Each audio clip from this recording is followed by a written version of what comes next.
Bonjour à toutes et à tous, je suis content de vous retrouver pour une nouvelle vidéo autour de notre thème favori. Aujourd'hui, je vais vous présenter le Reiki tibétain, Reiki développé par William Hirand et ses spécificités.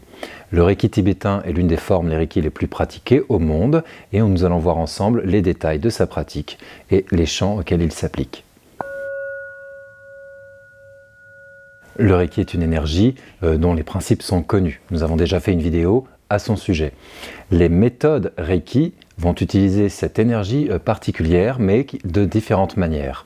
Depuis Mikao Usui Sensei, certains maîtres ont adapté les enseignements à leur tradition et à leur période.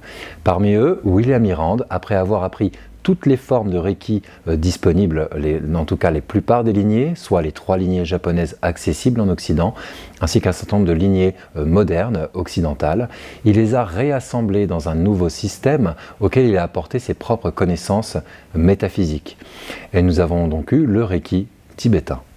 Le Reiki tibétain n'a pas été déposé, il s'est donc répandu dans le monde entier. Tout le monde ne le sait pas forcément, mais en général, c'est cette forme de Reiki ou un Reiki dérivé que vous pratiquez probablement. Le principe est toujours le même. Appliquer l'énergie Reiki à soi-même, la transmettre aux autres afin de retrouver un équilibre naturel plus proche de soi. Dans le Reiki originel de Mikao Usui, pour développer son véritable soi, on contentait à traiter toutes les zones qui nous empêchaient de révéler cette personnalité. William Hirand a adapté les enseignements à la connaissance de soi, au véritable soi ou au soi véritable. Certains le nomment le maître intérieur ou la conscience supérieure.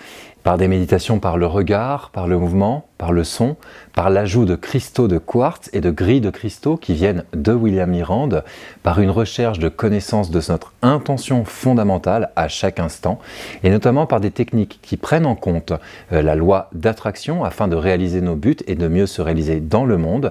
Le Reiki tibétain propose d'appliquer les principes initiaux du Reiki à tout ce qui existe.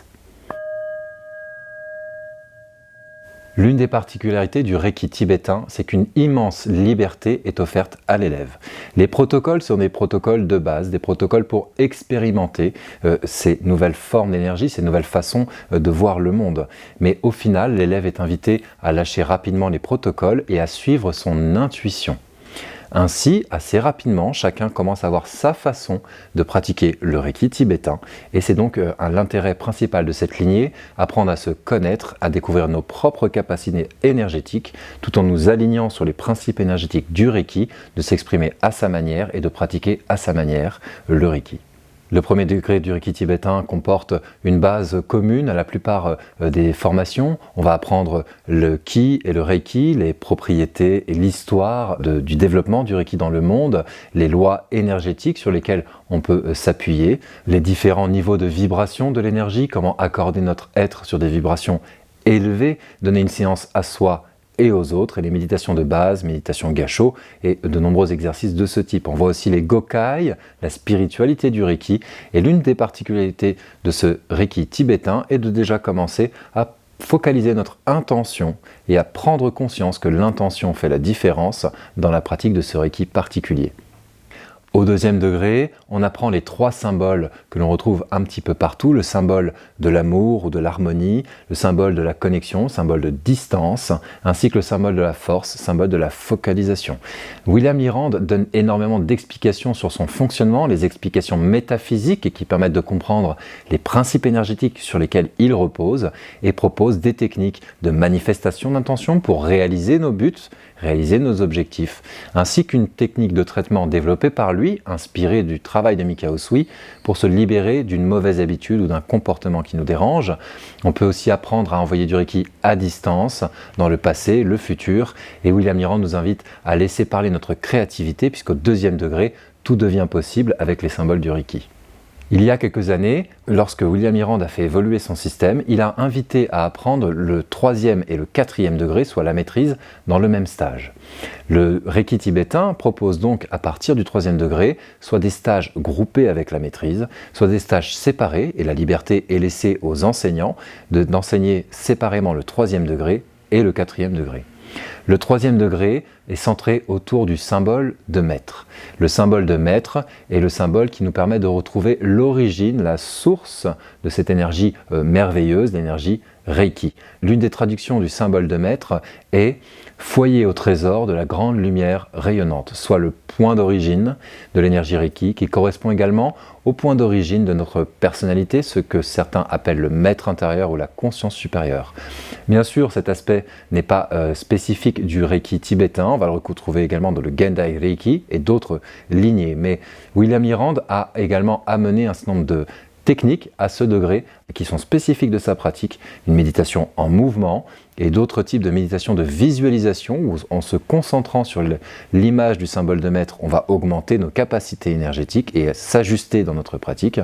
Et c'est une des particularités de ce Reiki. Une autre particularité très intéressante, c'est l'introduction au 3e degré des cristaux et des grilles de cristaux, puisque William Hirand a d'abord introduit la grille de cristal avec l'Antakarana dans les années 90, qu'il a remplacée par une autre grille de cristal plus importante et surtout qui permet de connecter toutes les grilles sur Terre ensemble à partir du fin 90, début 2000.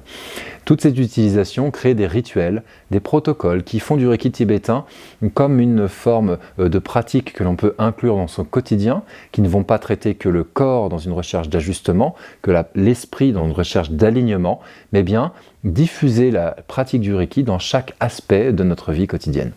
À partir de la maîtrise du Reiki tibétain, on comprend tout le sens de l'utilisation de ce terme. Le Reiki tibétain est appelé de cette manière-là car, lors de l'initiation, des techniques tibétaines sont utilisées. On apprend 2 nouveaux symboles, un symbole dit du serpent qui a été développé par William Hirand à partir du travail de Arthur Robertson et qui permet d'aligner les centres énergétiques du bénéficiaire et notamment lors de séances ou lors d'autotraitements pour soi-même, mais particulièrement surtout lors d'initiation de l'élève, ce qui permet de le préparer. On apprend une technique dite du souffle violet qui peut être utilisée dans de nombreux moments et un autre symbole, le symbole de maître Reiki tibétain qui symbolise l'initiation dans cette lignée particulière. L'une des particularités du travail de William Hirand est d'avoir développé des techniques qui correspondent au niveau de l'énergie de la maîtrise, qui s'appliquent à d'autres domaines. Ainsi, le travail du praticien Reiki, même s'il ne souhaite pas enseigner, est renforcé avec la fréquence de la maîtrise. Alors pourquoi ce Reiki s'appelle-t-il Reiki tibétain alors qu'il a été développé par William Hirand, un Américain? L'ajout de techniques tibétaines vient de Arthur Robertson. Arthur Robertson a appris le Reiki de Iris Ishikuro, elle-même une élève de Madame Takata. Il faut savoir que lorsque Madame Takata a introduit le Reiki aux États-Unis, elle a introduit un Reiki simplifié, beaucoup plus simple, beaucoup plus épuré. La plupart des techniques qu'elle avait reçues de Shujiro Hayashi, son maître, avaient été retirées et elle avait également introduit de nouveaux symboles, plusieurs nouveaux symboles et de nouvelles manières d'utiliser l'énergie. Lorsque les maîtres Reiki ont reçu cet enseignement, les premiers maîtres Reiki à être formés sur le continent américain entre 70 et 80, plusieurs d'entre eux ont fait le choix de pousser le système un petit peu plus loin en y ajoutant leurs connaissances. Arthur Robertson était lui-même initié à des pratiques chamaniques tibétaines et il a donc réintroduit un symbole qu'il a appelé le symbole de maître tibétain à la place du symbole de maître Usui. Il a également introduit des méditations, des visualisations, des respirations particulières et cela a créé un nouveau système, le Raku Kei Reiki.